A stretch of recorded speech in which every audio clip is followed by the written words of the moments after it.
We have the one and only Sal Lupoli in the house. And how are you, sir? I'm outstanding, John, and thanks for having me on the show. What a pleasure. Absolutely, and it's good to see you. It's good to be seen, John.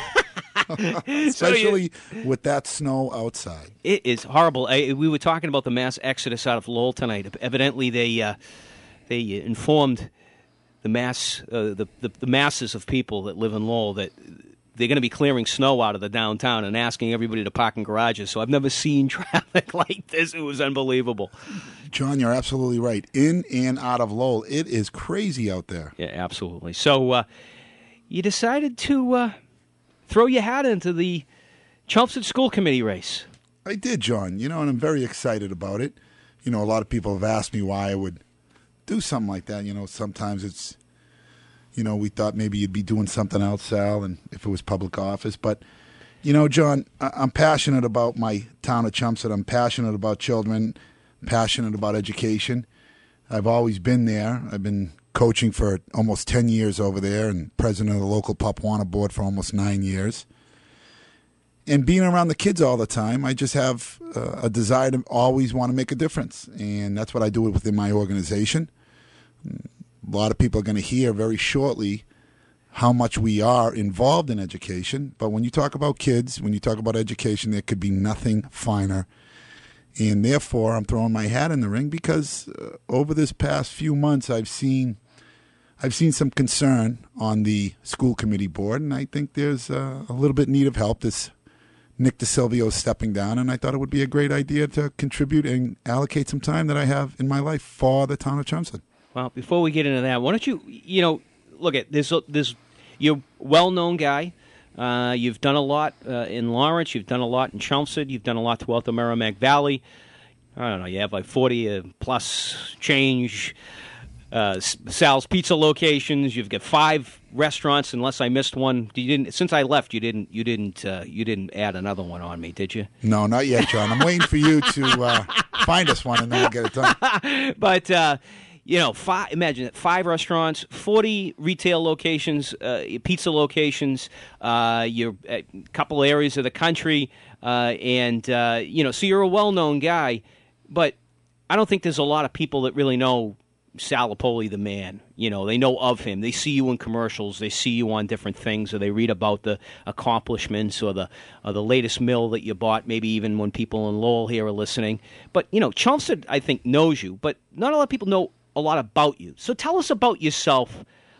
Tell us about Sal Lupoli. Well, thanks, John. First of all, I was born in Boston, raised in Chelmsford, been in Chelmsford for almost 45 years. Went through the Chelmsford public school system. I was lucky enough to go to Northeastern University and get an education at Northeastern. I got my bachelor's in business administration while I was at Northeastern. I decided to become an entrepreneur. I was always passionate about that. So while at Northeastern, I developed a strategy, a business plan based around the pizza concept. We didn't have any experience. Our family wasn't in the pizza business, John. It was just a strategy with a business plan. And I decided to go up to Salem, New Hampshire with my younger brother, Nick. We opened the first store. And from there, we've scaled it up to, as you said, just over 40 retail stores, almost 1,000 people work in the entire organization. We have almost 3 million square feet of commercial space in really some challenged areas, but really some exciting areas. One of them is the Thorndike Mill outlet that we bought that hopefully very shortly I'll be presenting a plan in front of the boards and talking about that. But really, I had an opportunity in 2011 because our employees and the associates for the Lupoli companies are so strong, and we've worked with each other so much and we know each other, that they've allowed me to step back from our organization and get my master's at MIT Sloan. So in 2011, 2012, I went back and got my education. Why? Because I believe in education, John. I believe that's the secret to success. And I went to MIT every single day. And from there, I came back with some great ideas. And from there, just trying to work in my organization, allocate the right time, and go from there. But, John, as you said before, football coach 10 years in Chelmsford, being around those young adults, helping, mentoring them, just really being a part of my community whenever there was an issue or something that was in need of the community. I always try to donate my time, and I always try to listen. And I think this is a real big deal, John. This is very special to me, and I'm committed to it. And I just want to do the right thing, and I want to watch out for the taxpayers' money, make sure every dollar they spent is exactly what it's for in the school department, which is for the kids. They're our future, John. Yep. And if we don't invest in our children, then I don't think we're going to have much of a future, John. Tell me, Sal, because this is a question that comes up, and that's why you're here, is to answer these questions. I mean, you got a couple kids, a couple lovely children that are actually still in the Chelmsford school system, so that's a motivator. John, I thank you for asking that question, and I'll tell you why that is a motivator, John. Early on in my business career, and if you would like to describe it as successful, I'm honored that you would use that word, but very early on, people have suggested to me when my children were about to enter grade school, and they said, what private school are you going to be sending your children to? And I really didn't understand the question. I said, what are you talking about? Well, Sal, you're going to send them to an Andover school? You're going to send them to a Boston school? I said, I am sending them to a private school. It's called Chelmsford High School, because that education that you receive at Chelmsford is, I feel, is a quality and a great education. So my children are in the public school system. They have been since the beginning. They're passionate about it. They're very active in sports and in other club activities. So that's why I want to stay there. My son is a freshman right now. My daughter's graduating. She's embarking onto a wonderful career, hopefully at Bentley University. And with that, John, that's my passion. That's what I'm trying to do. Well, that's good. That's good stuff. And so, why do you want to do this? Really, I mean, you've talked about it, but why this instead of, say, Congress, or why this instead of governor? And I only reason I mention, I mean, I know what the answer is because I've been around you so many years, but there are an awful lot of people that have said, Sal, why school committee versus Congress, or why school committee versus governor, as if school committee somehow is beneath all of us, or beneath you in some form or fashion. And I think it's a worthy endeavor, but tell us why school committee and not Congress. Well, I appreciate all those wonderful compliments. And when you've worked hard for 25 years coming out of college, and you've been able to create thousands of jobs for people, and like I said, John, some of our projects have created almost 5,000 jobs, brand new jobs to the state of Massachusetts. So I understand business and I understand economics, but I really believe in this, John. When you look yourself in the mirror every single day, John, and you ask yourself, because of you, is somebody's life going to change, or can you make a difference? This was an opportunity. I looked myself in the mirror and I said, Sal, are you going to step up and do this? Your town's hurting a little bit. There's some concern. There's a little bit of confusion. What we need right now is some communication. We need a little bit of transparency.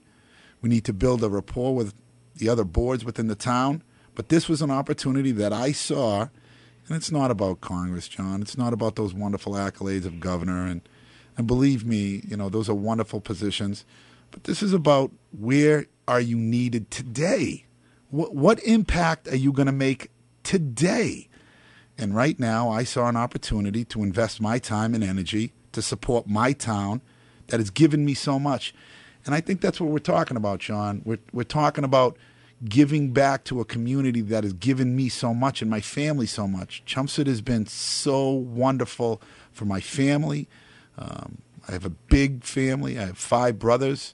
My mother and father are from Chelmsford for 45 years almost. So this was my opportunity to step up and do the right thing. And that's what I pride myself in, at the right time, being a leader, stepping up, and trying to contribute. And that's what I want to do, John. I want to go on that board. I want to listen to my fellow committee members. I want to listen to the concerns of the people in Chelmsford, and I want to make a difference, John. And that's why I'm doing it. Excellent. Well, folks, we got Sal Lupoli in the house. He's a candidate for Chelmsford School Committee. When we come back, we're going to ask him a tough question. And that tough question is going to be involving the current superintendent of schools, Mr. Frank Tiano. You listen to The Pulse. We'll be right back after these quick commercial messages. Well, folks, tonight we've got Sal Lupoli. He is a candidate for Chelmsford School Committee. He is a interesting guy. A lot of people know Sal, who they know of Sal. But this is an opportunity tonight for potential voters to either call in 978-454-4980, get to know Sal, get to know the person. We're going to ask him some questions. Hopefully you get to know him as a candidate, of which you have an opportunity to really understand what's motivating Sal Lupoli to want to be a school committee member and want to serve the town of Chelmsford in that capacity. So I'm going to ask you a tough question because, look, there's been newspaper articles written about it. There has been all kinds of discussions. I've seen it all over social media. This week, the Lowell Sun wrote an editorial saying that the superintendent should be fired and that the current school committee members ought to resign. Seems to be almost unanimous in the way people are talking about this. Sal, should the superintendent of schools resign? John, that's a great question. And if you go to the school committee meetings and you watch what is taking place and then you talk to people afterwards, you'll get a different perspective and you'll get pros and cons on both sides. This is how I look at it, John. It's very simple. First of all, I need to understand the situation a little bit more. I need to talk to him a little bit more. If I was lucky enough to be on the school committee, I would ask Superintendent Tiano to have a cup of coffee. I would look him in his eyes and I would say, Superintendent, first of all, what took place? Secondly, do you feel that you have the level of comfort and confidence in the school department to lead? Because I think leadership is critical. I live on leadership and I believe in leadership. I would look him in the eye and ask him that question. And if the answer was yes, I would say, okay, then what's your plan? Because, I can just bring my experience from being in business that, first of all, you have to acquire all the information. You have to listen, ask questions, and then make a fair and intelligent decision. But what you can't do is just because there's a bunch of people for or against, make a decision based on the pulse of what the community is. Make informative decisions based on what you believe and what you hear. So that's what the first thing I would do, John. So what you're saying is that you'd actually sit him down and you'd ask him whether or not you felt as though he was the man for the job, whether or not he was comfortable carrying on, and then you'd ask him for an actual plan as to get the town out of this particular mess. I agree, Dan. That's exactly what I'm saying, John. What is your plan moving forward to lead this community, lead the school department, right? And do you feel you have the tools to do it? Well, that's not too out of the realm for you, and how, having been around you for almost 10 years, involved with you in business, working with you, working for you, it was pretty much your approach, I think, to most of any issue is, can this individual do the job? And if he can, what's their plan of action to make sure that happens? And if they don't have a good plan, then that's what then it is. They're going to make a decision. That's right, John. And when and if I'm lucky enough to be on that school committee, that's what I would do, John. I would listen, ask him what his plan was, how are we moving forward, and have a consensus with the rest of the board and see how they feel, and then make an intelligent decision based on what I think. Has anybody, to your knowledge, on the school committee even asked that question of the superintendent? Have they had the foresight to ask a question like that, is to say, do you, sir, feel like you can continue doing this? What's your plan of getting the town out of this situation? Do you think anyone on that school committee right now has done that? Well, John, I can't speak for the people on the school committee because I'm not present during their private sessions and I'm not present during their conversations they might have offline. But I'm sure the people on that board, they're highly intelligent people. They donate their time. They donate their energy. I'm sure that that opinion or that question has come across their mind, and I'm sure in their own way they're in the process of finding that out. The other part of the demands out there is that, and again, I harken back to the editorial where it mentioned that the Chelmsford School Committee should resign. Do you think that the current members should resign? John, it's easy. What is leadership, John? Leadership is easy when there's no storm.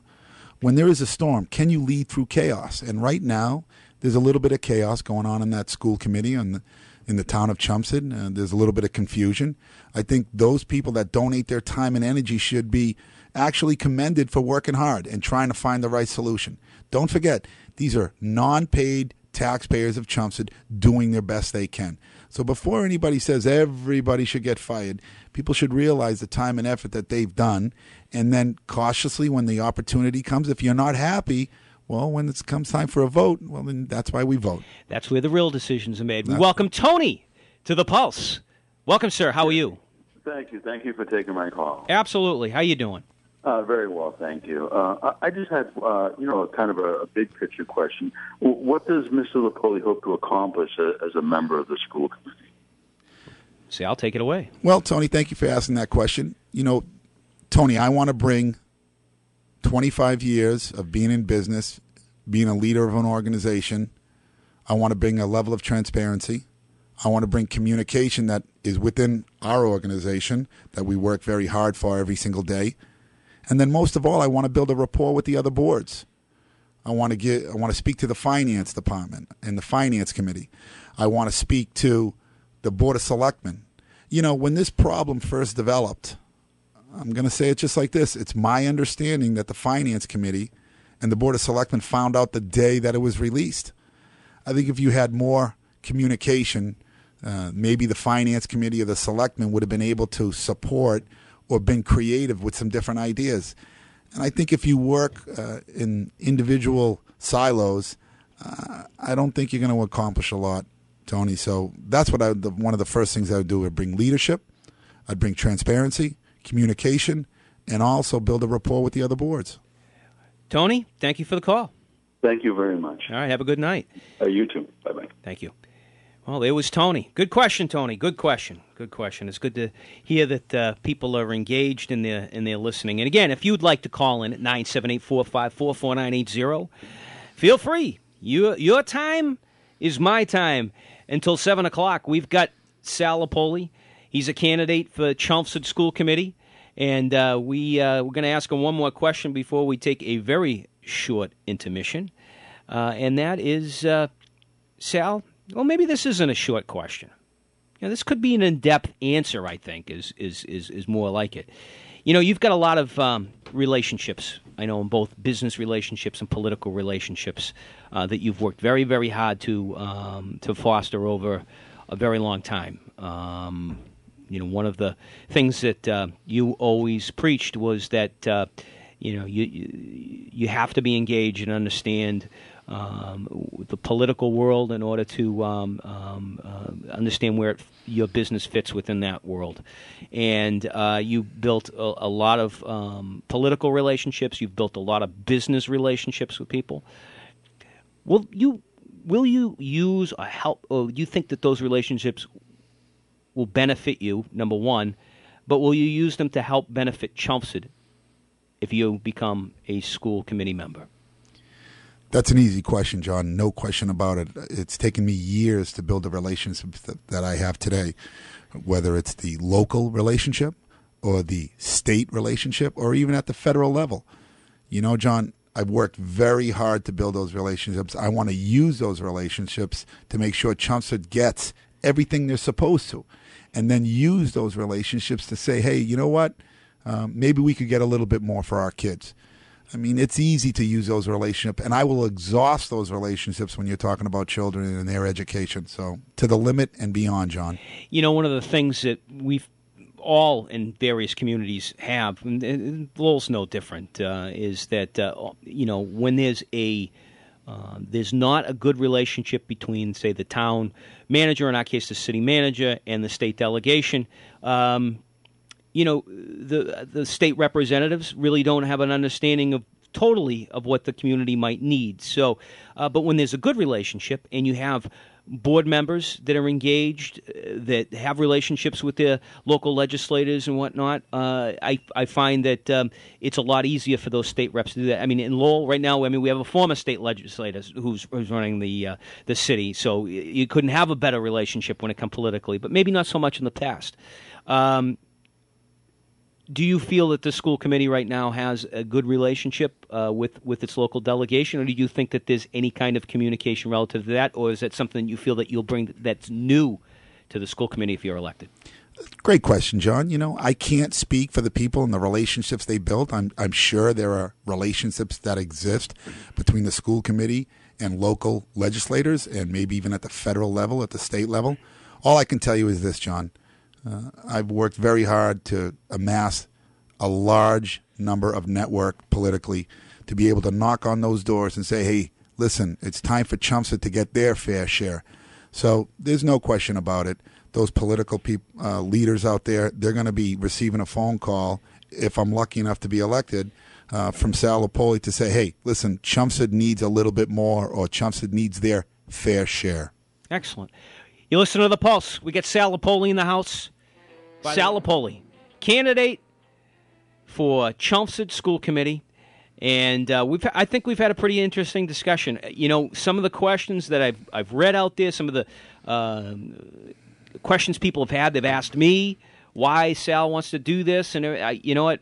I think you've addressed a lot of those issues, and I believe we've got a caller.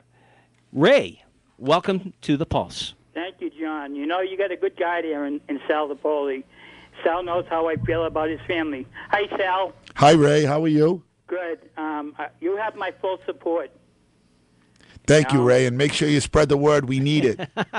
You got it, Sal. Hey, John. Yes. You want to ask him what his family means to me.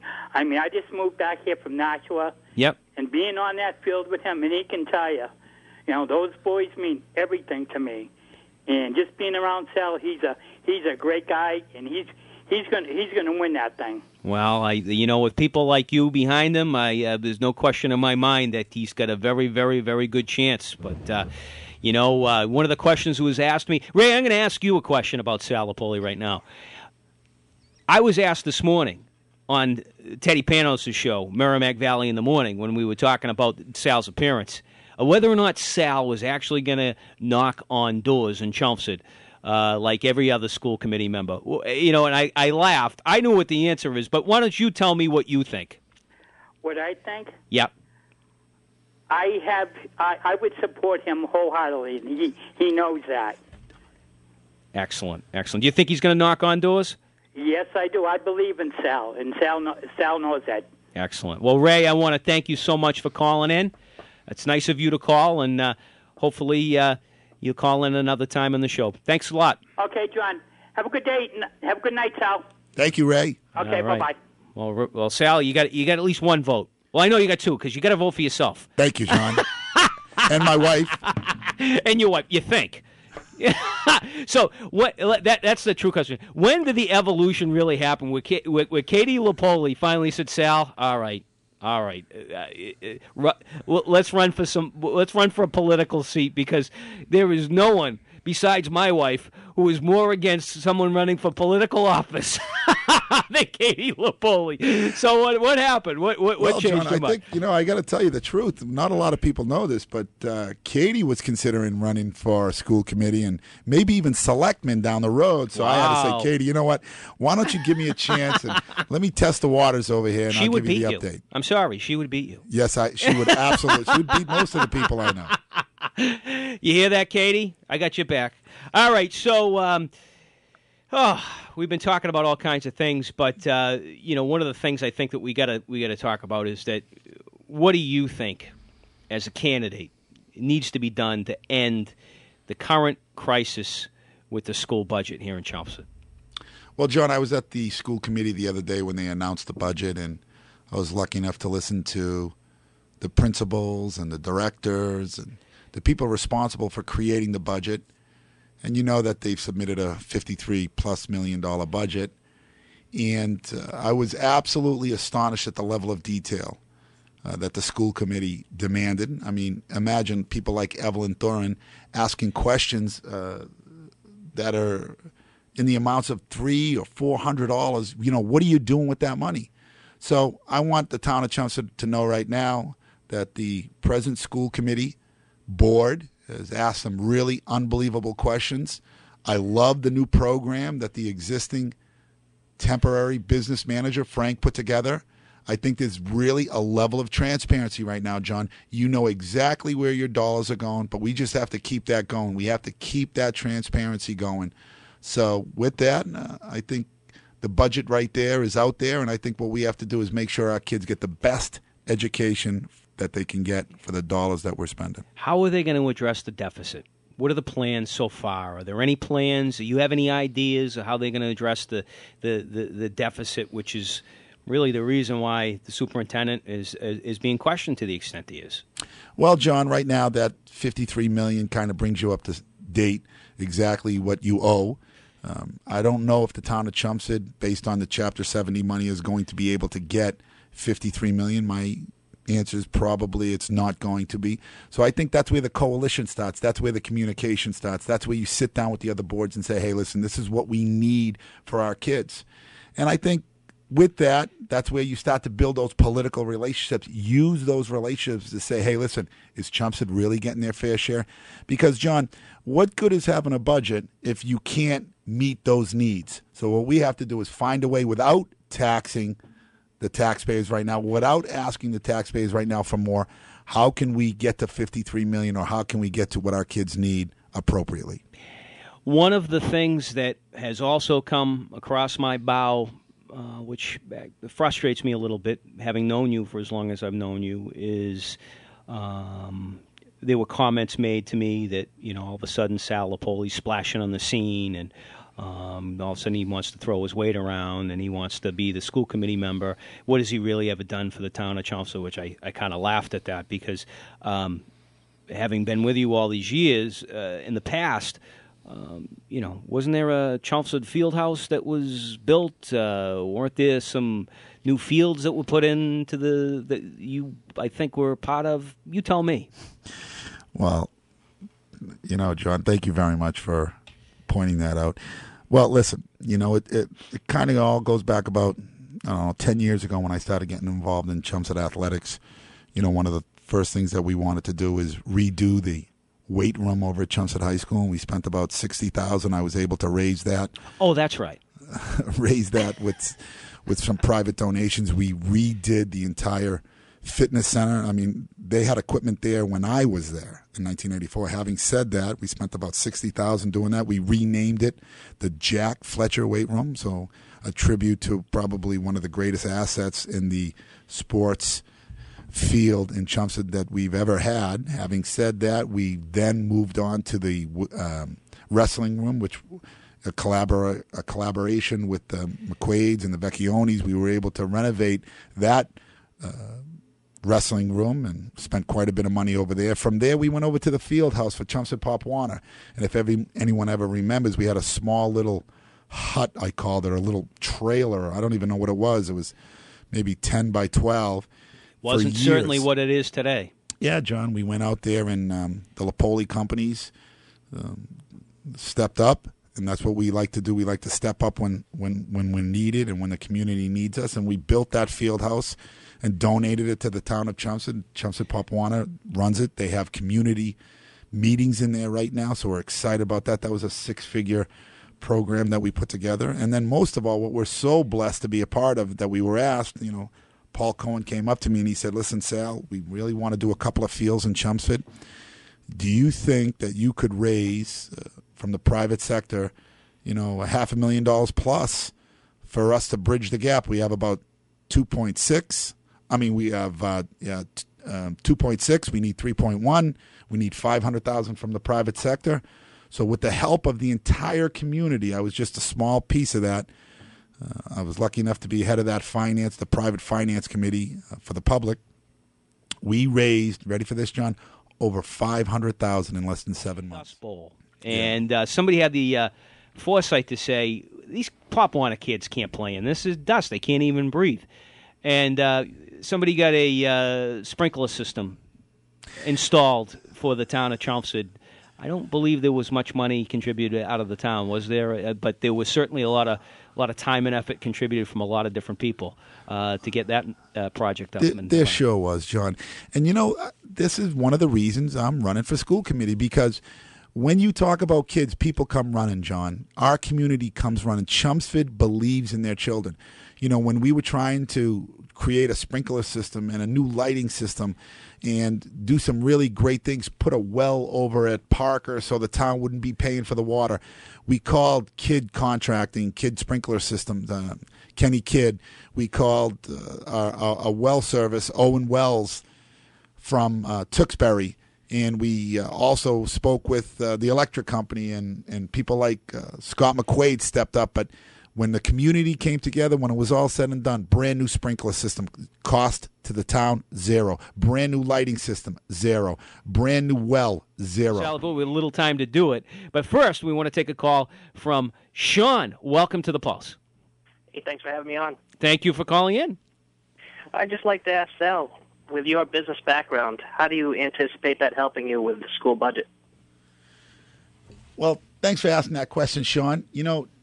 That's all I do, Sean, is I put budgets together. I approve budgets, I review budgets, I analyze budgets, I drill down into budgets, I ask strong questions about budgets. We have a company that, like I said, Sean, well over 1,000 employees, multiple communities, so it's not just like it's centric to one area where, other factors would come into place.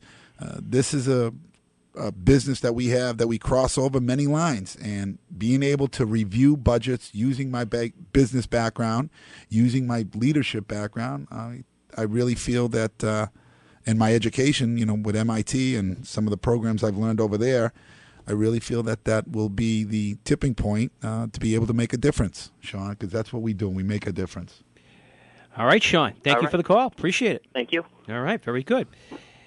Sal, I'm going to kind of it's not going to be the last question, but I know it's a question that people have been asking. I kind of want to save the best for last type of thing, but I got to ask you because it's another one that keeps coming up. It's been written about.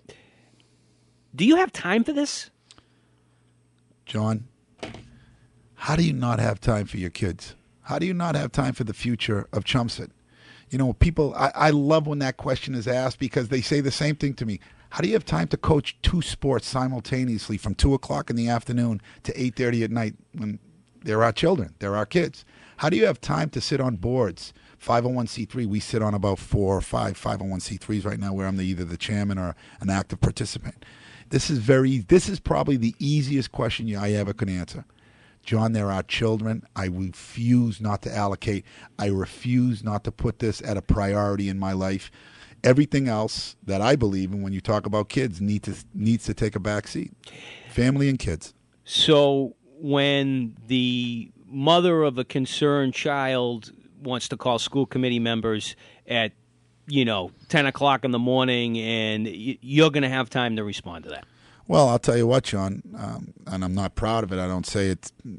I'm very humble, John.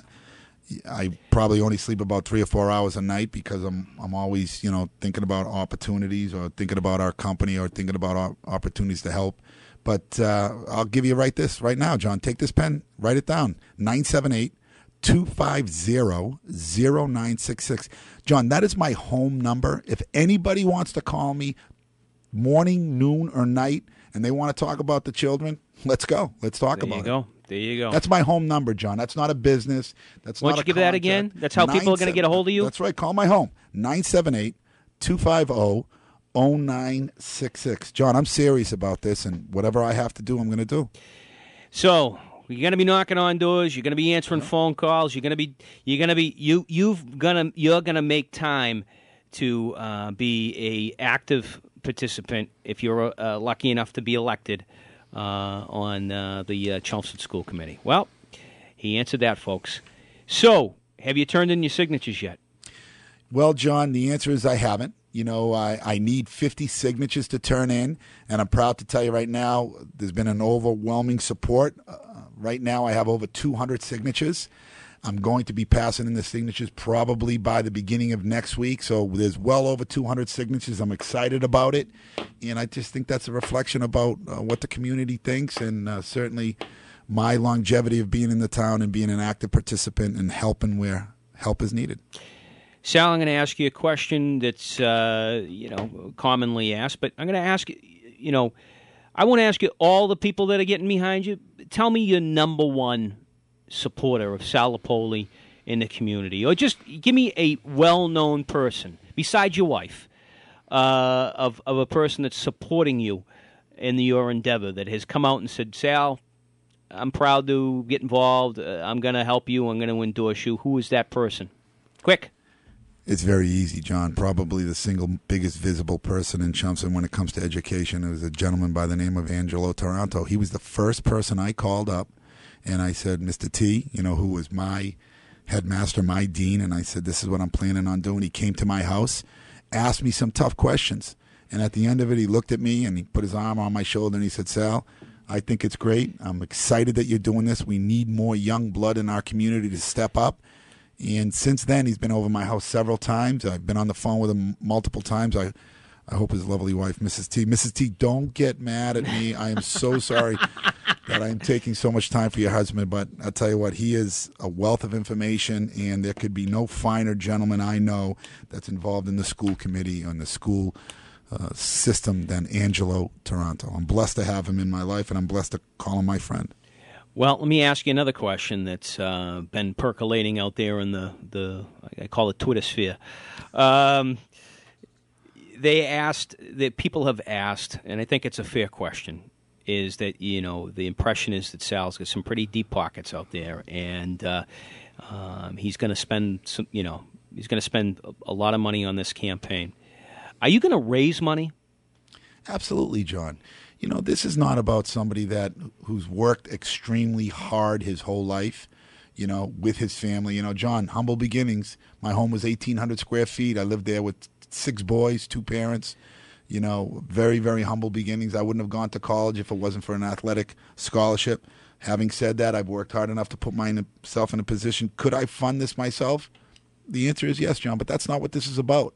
This is about getting people involved in it that want to help. There's a lot of people that have offered their support, and I am going to do some fundraising, John, because I think that's part of the process. I just don't think because you have enough money to do something that you should, use that word overpowering, anything like that. I want to be part of the fabric, and I want to get people involved, John. Well, I just want to ask the people, like I said, the town of Chelmsford, to vote for Sal Lupoli. I have a long history of doing whatever it took to make sure that our children and our community is moving in the right direction. I want to thank the people, because there's been so many people, John, that I got to start writing these names down. When you talk about Karen DiDonato, when you talk about Lynn Whalen, when you talk about Lisa Vecchione, when you talk about some of the other people in the community that's really stepped up, Billy Gillette. I mean, Billy Gillette Jr., his father and his family is quite a legend in Chelmsford right now, but Billy Gillette Jr. has really come to my side and has really offered me some great advice. And I just want to thank everybody that's out there. I really appreciate it. If I miss your name, I apologize, but I won't forget all the positive things we're doing. And like I said, John, these people are stepping up because they believe in their community.